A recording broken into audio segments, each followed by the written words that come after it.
What we're gonna do right here is go back, way back into time. Hello, my friend, and welcome to another episode from the WDW Radio archives. I am Lou Mangello, and this is show number 757. And each week, I'm going to select an evergreen episode of the show to share that maybe you haven't heard before, or one that you haven't heard in a long time, whether it's an interview, a top 10, a relevant review, or a guide or Wayback Machine. It's a great way to visit and revisit some of our favorite episodes, including ones that you have suggested that I share from the archives. And this week, to celebrate Mickey Mouse's and my daughter's, we didn't plan it, just happened that way, on November 18th, I'm going to take what Walt Disney said to heart and not lose sight of one thing, that it really was all started by a mouse. And so this week, we're going to remember just that, as I have not one, but two segments from the archives that both involve Mickey Mouse. First, we're going to venture into Magic Kingdom and explore not an attraction, a land, a shop, or a show, but a single location. In fact, a single statue. Because in our DSI Disney Scene Investigation, Jim Korkis and I look at the history and the story behind the iconic partner statue of Walt and Mickey. And that legacy of and bond between Walt and Mickey goes far beyond one of simply artist and creation. In fact, Walt actually lent his voice to his most famous work. And over the years, Walt passed that torch to other men who became the voice of Mickey.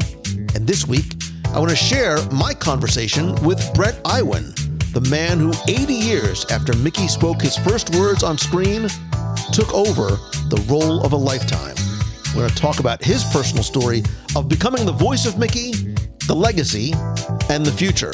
And I'd love to hear from you. I think we all have a relationship with Mickey Mouse, and I want to know, what is your favorite or most fondest memory of you and Mickey? Whether it's seeing him on screen, meeting and hugging him in Magic Kingdom for the first time, your vintage 1973 Mickey Mouse back scratcher, yes, I still have mine, whatever it might be, I'd love to hear yours. You can share your thoughts in the WDW Radio Clubhouse on Facebook over at wdwradio.com/clubhouse. I'll post this question there. Or you can call the voicemail at 407-900-9391. That's 407-900-WDW1, even better. And I will share your story and your memory on the show. But for now, sit back, relax, and enjoy this week's episode from the archives on the WDW Radio Show.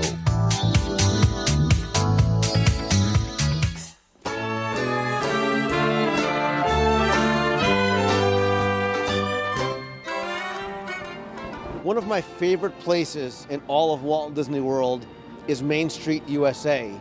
I love to take the time and wandering and sharing with you through the books, the audio guide to Main Street, the magazine, and so much more, some of the stories that take place there and some of the incredible details. And as we reach the end of Main Street, one of the most beautiful and photographed locations and items anywhere in Walt Disney World is Cinderella Castle, with the statue of Walt and Mickey in the foreground. And believe it or not, there is a story behind that as well. Not just the details of the statue itself, but how it came to be here and its prominent place in front of the icon of Cinderella Castle. And we talk about stories behind the stories. Certainly, no one can tell it better than frequent guest and friend of the show, Jim Korkis. Well, Lou, it's great to see you again, and rosy-cheeked and all of this. And yes, this is wonderful. This is one of my favorite locations as well, too. And in fact, you know, Imagineers do say everything speaks. In fact, that's one of the reasons that the Disney parks are theme parks rather than amusement parks, is a theme is a story. And so there's stories behind why these things are located where they are, the creation of them, and all of that. And I noticed you mentioned that this is one of the most photographed locations at the Magic Kingdom. Actually, this is the second most photographed location at the Magic Kingdom. Do you have an idea what the first is? There's that Jim Korkis cardboard cutout right at the beginning. I was wondering if that might be it. That's close. But actually, the first most photographed location at the Magic Kingdom is the Floral Mickey at the front of the park. And again, another area where a lot of people just rush by, but even beginning at Disneyland, that's how they associated this is Disneyland. And that, of course, was the marquee to let you know that you were coming into a living theater. What's playing at the theater? Well, it's Mickey Mouse. And then you had the attraction posters there. These are the coming attractions. And then suddenly you're into the theater and you're part of the living experience. But this is terrific. The partner statue always touches my heart because I love Walt so much and love Walt's ideas and concepts. And but real quick, before we talk about the statue itself, let's take a quick step backwards, because this statue was not always here. This was not here in 1971. And certainly I remember as a kid, and you can see a lot of the old pictures, the hub itself looked very different. And the one thing that impresses guests, and still me to this day, after being here hundreds of times, is when you turn into Town Square and you get that reveal of Cinderella Castle in the distance. At one point, the reveal wasn't quite as spectacular because the hub was so much more built up with benches, and it was so full of trees. Yeah, it was so very lush with trees. And you're absolutely right. And that was actually, that situation was even worse at Disneyland, because as you know, the castle is so much smaller. And in the 80s, especially the 70s and the 80s, Disney was doing an awful lot of promotions. And so they were using that hub area. So for instance, when they had circus days, smack dab in the middle of the hub, they might have the Wheel of Death, which is that big circle and the motorcycle guy going around and around. Or they had the Blast to the Past, celebrating the 50s, and they had a huge, giant jukebox. And basically what happened was John Hench and Marty Sklar took a look and said, this is ruining the story. You're looking down Main Street and you should be seeing the castle of your dreams, and you're seeing this giant jukebox, you're seeing this, you're seeing all of these things. We've got to have something to prevent operations from putting anything in that hub. And one of the things that they discovered too was that it had been a while since Walt had passed away, so a lot of people had not grown up watching Walt on TV. So a lot of kids, and they were, even some college students, they were doing surveys, thought that Walt was very much like Betty Crocker, completely made-up character, or Colonel Sanders, who was a real person but was just sort of an icon, didn't have day-to-day interaction, with the business. And they took a look around and they said, okay, Kellogg's Corn Flakes. Kellogg's Corn Flakes, very, very popular, and it's even got the signature of Kellogg's on it. Everybody's had. What's Kellogg's first name? Harry. William, actually. Close. Okay, we'll do an easier one for you. Hershey, Pennsylvania. It's got all those great candies. They've got an amusement park. I know this one. Ask me okay, again. yes, okay. What's Hershey's first name? Milton. Milton, exactly. Most people do not know that. And so now when you say Disney, most people come up with Walt, and one of the reasons is because they said, let's get a statue, to commemorate Walt. And this was a bigger problem than you can imagine. Yes, it'll be great to have a statue there because then they can't put anything else, around there. We can still see the castle. But Walt never wanted a statue. Walt always said, statues are for dead people. I don't want a statue. So they had to get special permission from Walt's widow, Lillian Disney, to create a statue.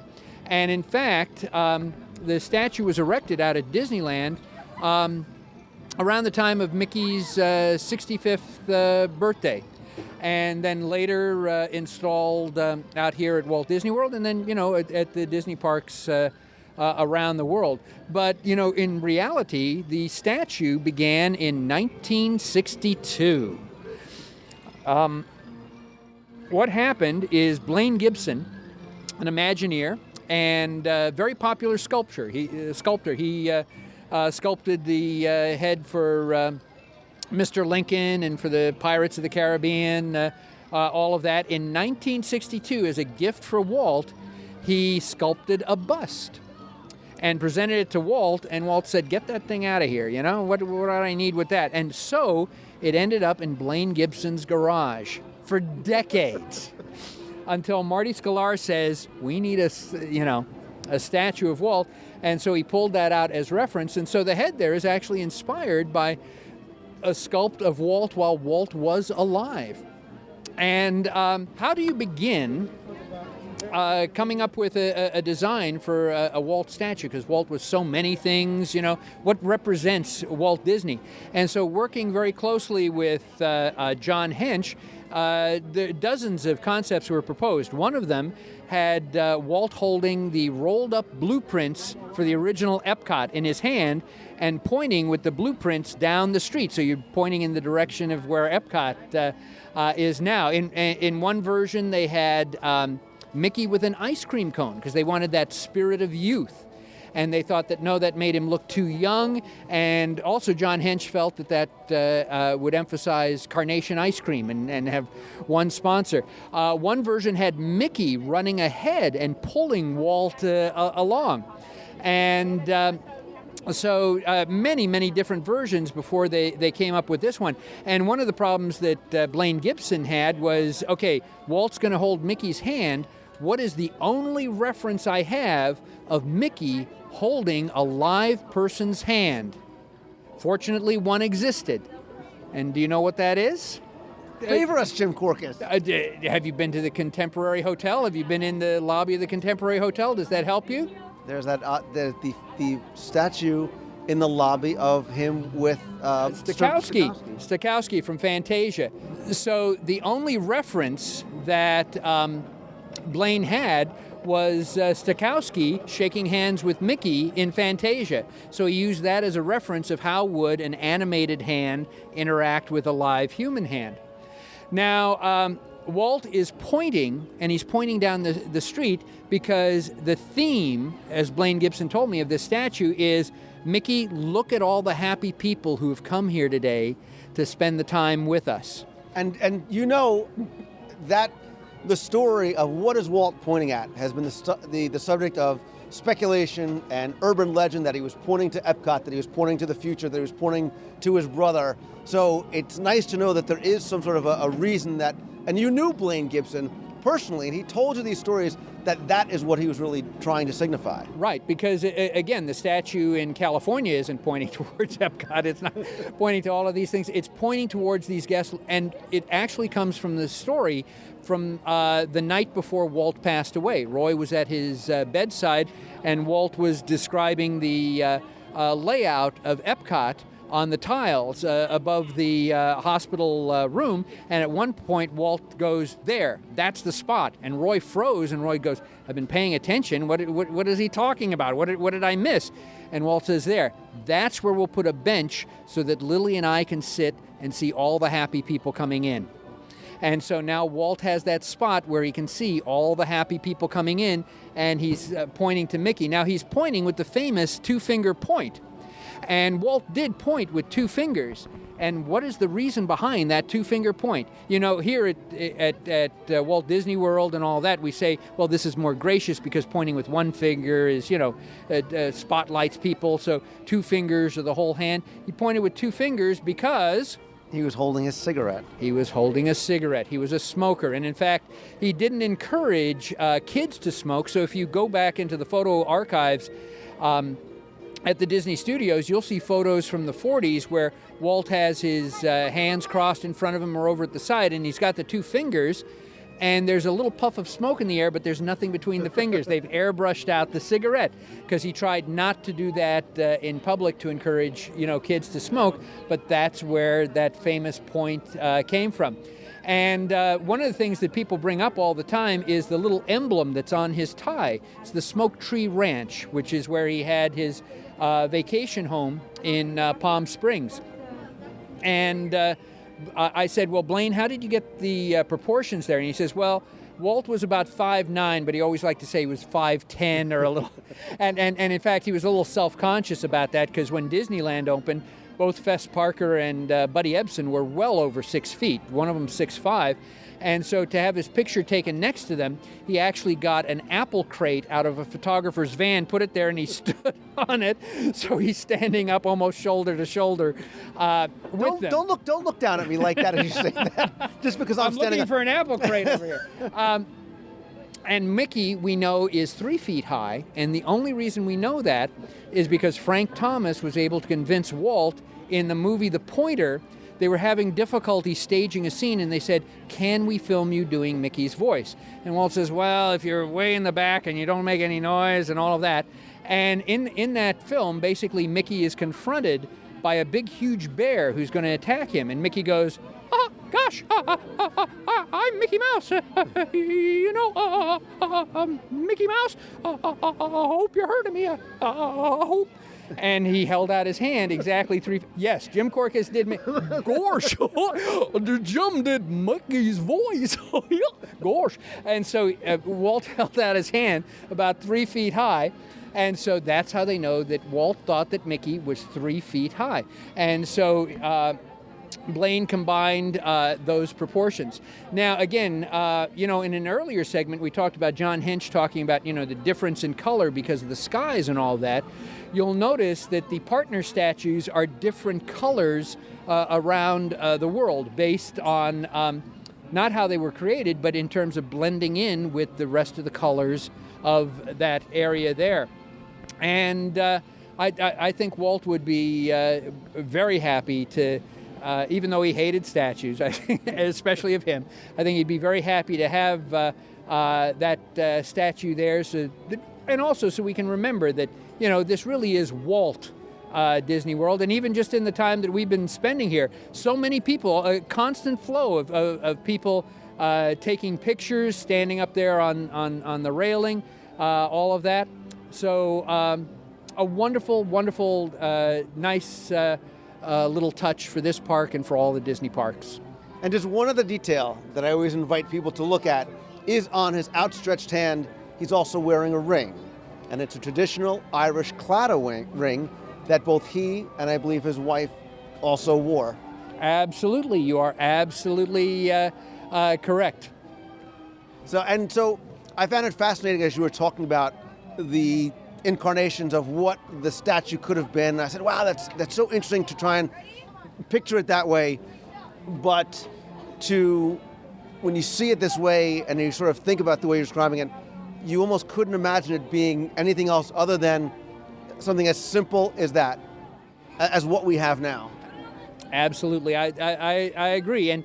And here at Walt Disney World, it actually works on that other level by him pointing down. If you follow that line, you get down towards where the flagpole, where the Roy statue is, also done by Blaine Gibson.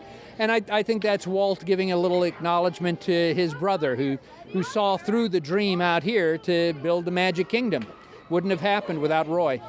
And to see the Walt's head, the Walt's bust, you can head on over to Disney's Hollywood Studios in the courtyard over there for the Academy of Television, Radio, Arts, and Sciences there. And as you so pointed out so eloquently on a prior show, it is the only statue there that's signed.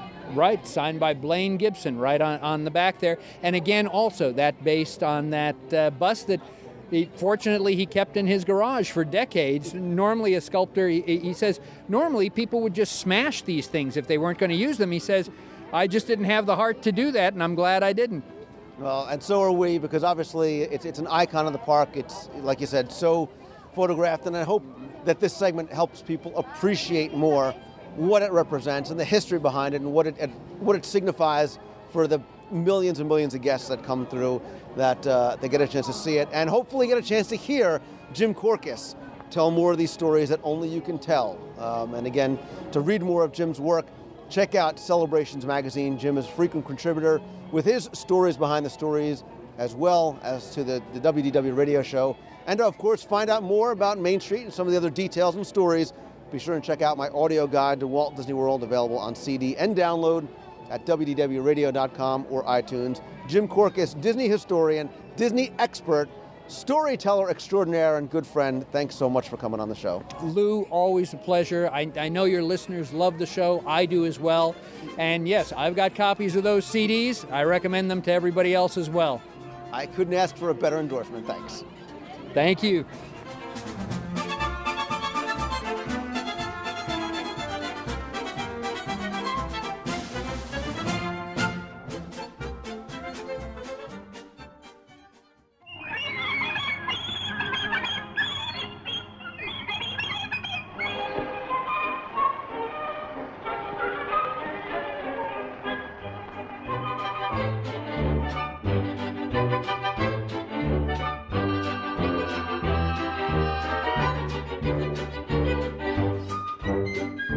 Since the first time we heard him speak the words hot dogs in 1929 in a short called The Carnival Kid, Hot dog, hot dog.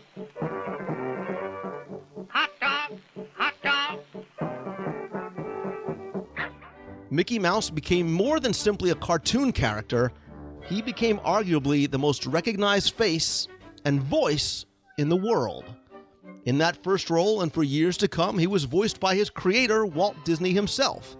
In 1947, starting with the Mickey and the Beanstalk segment of the fun and fancy-free package film, the task and role of Mickey's voice was handed to veteran Disney musician and actor Jimmy McDonald, as Walt was simply too busy to continue. In 1983, the late Wayne Allwine voiced Mickey in Mickey's Christmas Carol, and continued to do so until his passing in 2009. And that really was a perfect match, as Allwine was, coincidentally, married to Russie Taylor, the voice of Minnie Mouse. But in 2009, the torch was passed to a new Mickey Mouse, and my next guest, he is Bret Iwan. And Bret, I want to welcome you to the WDW Radio Show. Wow, hot dog. Thanks for having me.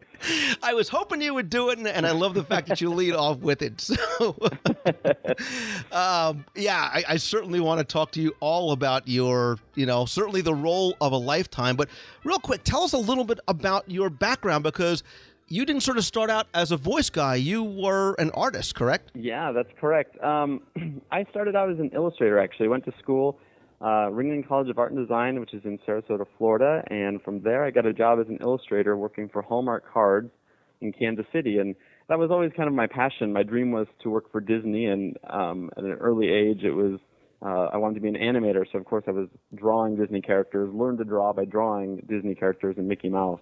So that was always my background. And, oddly enough, the background is what led me into the voice acting, because it was a friend of mine from college who works at Pixar now as an animator. She received the internal memo discussing the audition process that was going to start. So she's the one who informed me of it, passed along the info, and because of hers, how the whole process started. So yeah, and it's pretty amazing. An artist, but it eventually led me to the voice acting, I guess. Well, it's funny because you sort of always had that connection. You were a Disney fan. You were an artist. Even Hallmark, Hallmark had their sort of historic relationship with Walt Disney and the company for many years. But, Bret, everybody thinks they can do Mickey. Some are obviously better than others. When did you start doing it and be like, hey, I can do this. I can be Mickey Mouse? The earliest I can remember doing it was, sometime in grade school. My grandpa did a pretty good Donald Duck impression. At least, at that age, I thought it was pretty good. And I could never do it. I'd always try, and I could never do Donald's voice. So I just remember one day being, thinking to myself, well, if I can't do Donald, maybe I'll try to do a different character. And like I said, huge Disney fan, especially Mickey. I've loved him as long as I can remember. So naturally, I tried to do Mickey. Well, it didn't really work at first. I remember, attempting it, but something about reaching that falsetto just wasn't there. I was a huge fan of Fantasmic, and after a trip to Disneyland one time, I came home with the soundtrack and listened to that thing over and over and over again. And eventually, I started to try and do the voice as Wayne had done it in Fantasmic. Still didn't work, but then at one point, after my voice had changed, on a whim, I tried it again, and it kind of sounded good. At least I thought. So at that point, it just kind of became a little trick that I did for my friends. I I never really thought it was, anything amazing.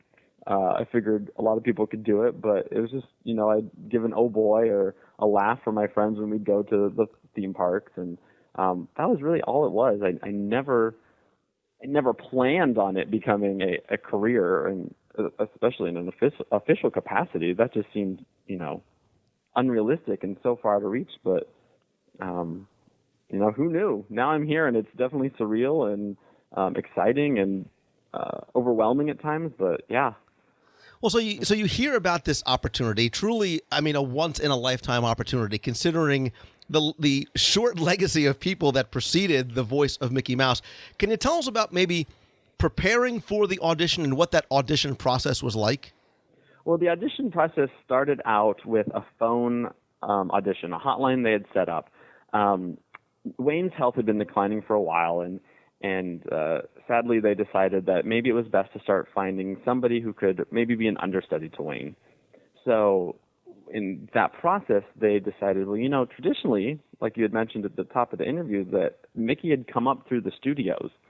So they thought, why not? Let's start our search internally. So they sent out a company-wide memo to all their animation studios discussing the audition process, and had this phone line set up. So they attached a script, and there was an MP3 reference file where you could hear some Walt clips and some Wayne clips. And what they're looking for was a voice match. They wanted you to get as close as possible.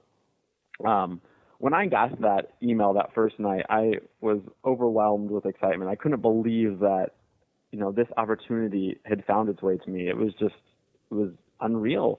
So of course I was like overly excited. And there was I think the hotline was going to be open for about 2 months.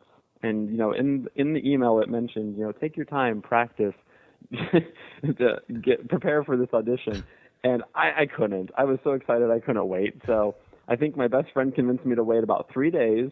And in those 3 days, I listened to the MP3 file over and over and over again, and I practiced, and I did it for friends. And I kept telling my friends, tell me honestly, because I don't want to be one of those people who auditions for American Idol and says, all my friends and family say I'm great.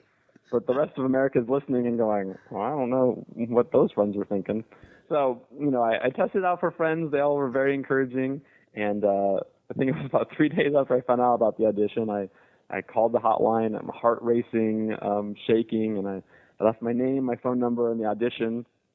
It felt like 2 seconds worth when I was done. And then I started being paranoid that, did I leave my right number? Did I leave my correct name? So yeah, my preparation wasn't much. It was, it was definitely a little rushed, but I think just the excitement and the passion I had behind Mickey was already there, and so there wasn't too much I had to do to prepare to get to know the character by any means. And so literally does the phone ring one day and somebody says, oh, by the way, just so you know, you're going to be Mickey Mouse? Well, kind of. It was a little lengthier of a process. The phone did ring, and they, since they were looking internally, they assumed that I was somewhere in California. And finding out that I was in Kansas City was a little bit of a shock for them, because the voice of Mickey Mouse has to be in Southern California around the Burbank studios, because that's where the industry is and that's where everything happens, and they need Mickey so much. So the idea of finding somebody and having them relocate was a little bit more than they were looking for. But after they discussed it, they gave me a call back and said that they would really love me to be a part of that audition process, because they were starting callback auditions. At that point, they wanted to do in-studio auditions. And so I had to fly myself out to L.A., took a trip out here with my best friend, and went to the studios, did my first in-studio audition ever, my first time behind a microphone in a sound booth. Did that, and at that point they had a few other candidates that they were having callbacks with. So it was about 2 months, I think, went by before I was called in to start doing test projects. Unfortunately, within those 2 months is the time when Wayne passed away, and never meeting him, I was still so heartbroken when I found out that news, because I had set it up in my head that I was auditioning to work with him, to learn from him. And, the honor of being Mickey aside, was so excited at the prospect of having the honor to get to meet this legend and learn from him. So that was a really sad time for everybody at the studio and the rest of the cast, and even for myself. But I was called in and started doing some test projects, which were real projects that had to be done, but test projects in terms of me being the voice. And that was when I did a parade little segment at the end of the day for Animal Kingdom, and I started with some Disney on Ice projects. And it was a couple projects after that is when they sat me down and said, you know what, we'd like you to be the guy. You're doing a great job. We'd love to have you move out here. So at that point, I had to pack up my life in Kansas City, sell my house, and move out here. Fortunately enough for me, out here is home. So I was essentially moving back home, but still definitely a challenging time to pack up and relocate, especially to start a new career that I knew nothing about. But again, you're coming from Kansas City, another Walt connection. So it was really, Bret, it was fate for you to become Mickey Mouse, considering You know, I jokingly say my life has somewhat taken a Walt journey in a way. I grew up in Southern California, surrounded by the Disney studios and Disneyland. In high school, my family moved to Central Illinois, where, you know, Walt was born in Chicago, so there's Disney history in there at that location. And then I went to school in Florida, just hours away from Disney World. And then I ended up in Kansas City, where, you know, Walt had his early beginnings doing cartooning for the Kansas City Star and working for the Kansas City Film and Slide Company, and eventually starting his Laugh-O-Gram studio, which is still there, and where I'll be participating in a fundraiser May 7th with the Thank You Walt Disney organization, who has taken on the task of restoring that location and saving it so that the history of it is truly appreciated. Yeah, and I would certainly want to talk to you about that event coming up very soon, sort of that private evening with Mickey and Donald. But let's just quickly go back to you getting the role, because I have to assume, you know, you're doing test work, so maybe you don't have time to process it. But I have to imagine that you're nervous, or do you realize that I'm going to be the guy? I'm going to voice, really, Bret, the most recognized public figure in history. Not only that, you're representing more than just a character or a brand or even a company because of what Mickey means to so many generations of people. Yeah, that is the part that, you know, as you say that, I get goosebumps, because it's so surreal for me, and at the same time such an honor. And I think I had that mindset going into it from the beginning. You know, Wayne would always say, and I like to imagine Wayne would have told me that, you know, we're just filling in for the boss. I'm just doing my part now as Mickey number 4 to fill in for the boss. We're carrying on that legacy Walt started. And I'm number 4. There's going to be a number 5. You know, starting out, though, I was definitely nervous. This was so brand new to me to be doing it, and the opportunity seemed so out of left field that, you know, I was terrified I would screw something up. But at the same time, kind of like you said, fate in a way, it seemed like I had this feeling that, you know, I was meant to do this. This is something I was meant to do. So there was a calmness in that sense, but, you know, there's definitely nerves when you're stepping into a new role and thinking about all that Mickey means to so many people, and knowing that people know what Mickey sounds like. And Wayne brought so much life and emotion and gentleness and kindness to Mickey's voice that, you know, people expect and they want to hear. So it's you know, it wasn't so much just being able to make a sound and sound like Mickey. It was being able to bring all of that to Mickey and help him live on in what Wayne and Jimmy and Walt had already established. So lots of nerves. I still get nervous to this day.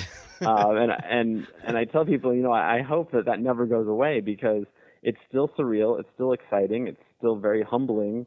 And I don't want that to go away. I don't want it to ever go to my head, and I don't think it will, because I'm not that type of person. And every time I get the phone call that we have a new session, it's just as exciting. You know, I'm a Disney geek down in my core, so I'm so excited to find out about the new projects. Like, oh, we're doing a new parade or a new toy or a new show. It's so exciting for me to have that backstage view into it.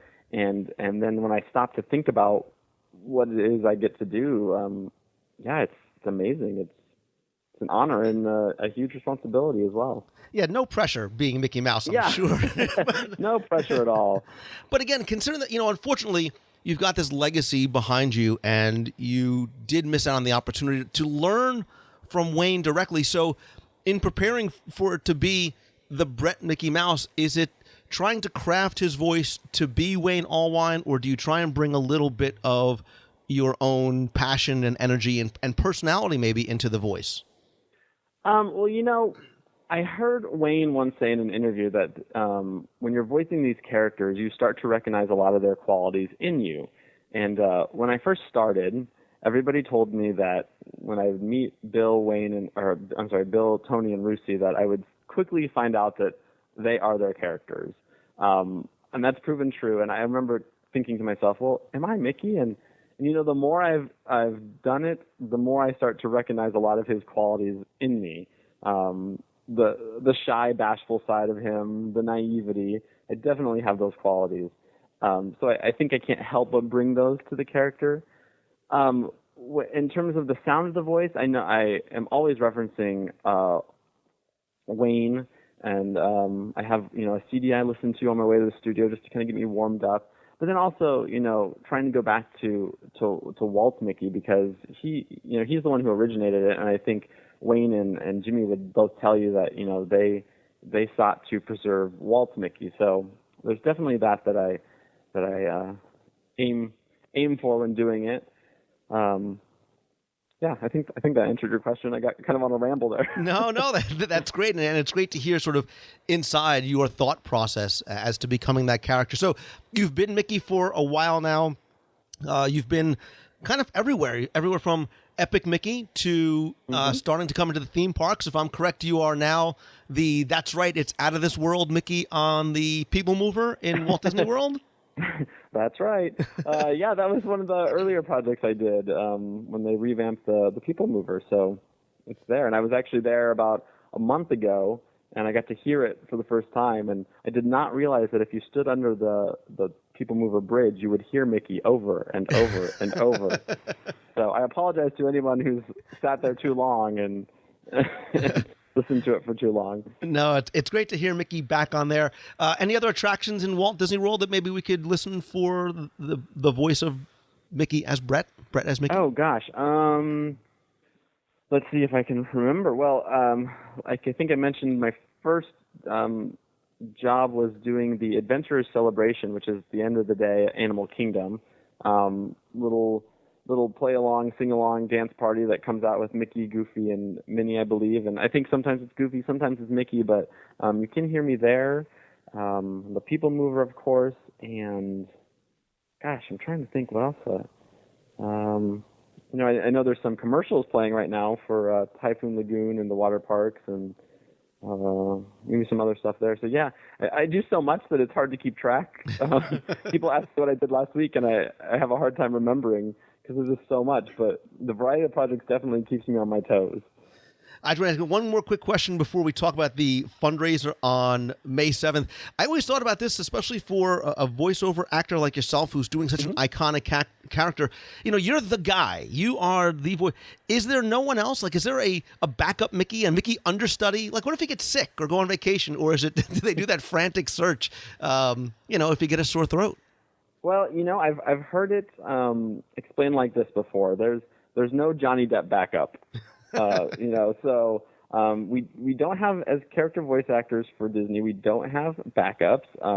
We do our best to stay healthy and have our voices sounding the best because there is so much work that we want to stay on our toes. Yeah. So I am the fourth and only official English-speaking Mickey for the world. There's Mickeys, for Paris and Japan and Germany. There's guys that do the dubbing over there. But yeah. Yeah, but you're even the then, Mickey. I still get to do stuff for those theme parks over there. So you're still Mickey number one, in our book. So, all right, let's talk real quick about the Thank You Walt Disney fundraiser on May 7th. Yeah. That's a private evening with Mickey and Donald. Tell us a little bit about the foundation and the event because they're doing great work up there. They are. Like I mentioned earlier, the Thank You Walt Disney organization has taken on the task of restoring Walt's original Laugh-O-Gram studio, which not only being significant for Disney animation with Walt and Iwerk starting out there, but a lot of other legendary animators who went on to work at Warner Brothers and Hanna-Barbera and MGM, they also got their start there. So there's a lot of history there in Kansas City. They are working to restore that building with the hopes of turning it into a museum, an animation museum, an educational facility. They've done a lot of great work so far. When I moved to Kansas City in 2004, it was really kind of a shell of a building. Since then, they've reinforced the walls. They've been able to pour a brand new first floor.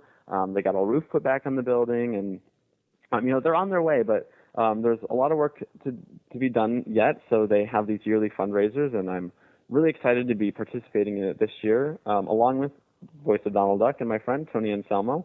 We'll both be out there for an evening of jazz and hors d'oeuvres, and we're going to spend some time talking about our journeys. I'll share more about my journey as becoming Mickey Mouse and the exciting time I've had getting to know everybody and work with everybody out here. And there's also going to be a silent auction and a live auction. And both being artists, Tony and I have donated a couple pieces each, a couple drawings that will be up for auction. And then, of course, question and answer time, just kind of mingle and greet. And I think we'll be doing some autographs if you have anything to be autographed by us. So it's going to be a great time. I'm really looking forward to it. I think it's a great organization. I'm really excited to do my part in restoring that because, I definitely have a passion for Walt and the legacy and what he stood for. And he has so much history out there in Missouri, especially Kansas City, that I want to make sure that gets recognized and saved for future generations. Yeah, I wish I could get out there. For those people who are up in the area who want to learn more, you can visit thankyouwaltdisney.org. I also have a great article on the WDW Radio blog about the Laugh-O-Gram studios and trying to refurbish those and bring those back from John Nell. I'll put a link to that in this week's show notes. Bret, I have to tell you, it's been great talking to you. When I told my kids that I was going to be talking to Mickey Mouse the other night, they literally dropped their forks and their mouths sat agape. But for you, I can't imagine the honor and the pressure that it must be being the voice of Mickey Mouse. You are carrying on an incredible tradition and an incredible legacy that began with Walt Disney himself. So I want to thank you for your work and for taking time out of your day to come and join us on the show. Well, thank you. Thanks. It's been a blast talking to you. And like I said, it's definitely an honor to be continuing the legacy. So thanks. I appreciate it. Hope to get a chance to meet you in person someday soon. Definitely.